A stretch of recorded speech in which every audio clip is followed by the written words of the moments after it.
ಕಾರ್ಕಳದ್ದು ಅತ್ಯಾಚಾರ ಪ್ರಕರಣ ಸಂಬಂಧಿಸಿದಂತೆ ಹುಡುಗಿ ಇದು ಬ್ಲಡ್ ಟೆಸ್ಟ್ ಅದರಲ್ಲಿ ಮಾದಕ ದ್ರವ್ಯ ಇದೆಯೇ ಎಂದು ಪಾಸಿಟಿವ್ ಆಗಿ ರಿಸಲ್ಟ್ ಬಂದಿದೆ. ಅಕ್ಯೂಸ್ಡ್ ನಂಬರ್ 1 ಪ್ರಥಮ ಆರೋಪಿಯಾದ ಅಲ್ತಾಫ್ ಅಂದು ಬ್ಲಡ್ ಟೆಸ್ಟು ನೆಗೆಟಿವ್ ಎಂದು ಬಂದಿದೆಯೇ. ಮತ್ತು ಬಿಯರ್ ಬಾಟಲ್ ತಂದು ಕೊಟ್ಟಿರುವ ಎಂದು ಹೇಳುವ A2 ಆರೋಪಿ ಝೇವಿಯರ್ ರಿಚರ್ಡ್ ಅವನದು ಬ್ಲಡ್ ಟೆಸ್ಟ್ನಲ್ಲಿ ಮಾದಕ ದ್ರವ್ಯ ಇಲ್ಲ ಎಂದು ಬಂದಿದೆಯೇ.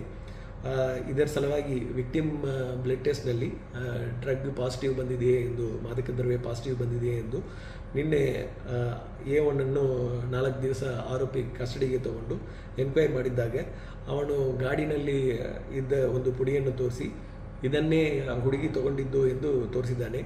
ಈ ಪುಡಿಯನ್ನು ನಾವು ಈಗ FSLಗೆ ಕಳಿಸಿ ಅದು ಯಾವ ಡ್ರಗ್ ಎಂದು ವೆರಿಫೈ ಮಾಡ್ತೀವಿ, ಮತ್ತು ಇದೇ ಡ್ರಗ್ಗನ್ನು ಹುಡುಗಿಗೆ ತಗೊಂಡಿದ್ದ ಡ್ರಗ್ಗ ಎಂದು ಕಂಪ್ಯಾರಿಸನ್ಗೆ ಕಳಿಸ್ತೀವಿ.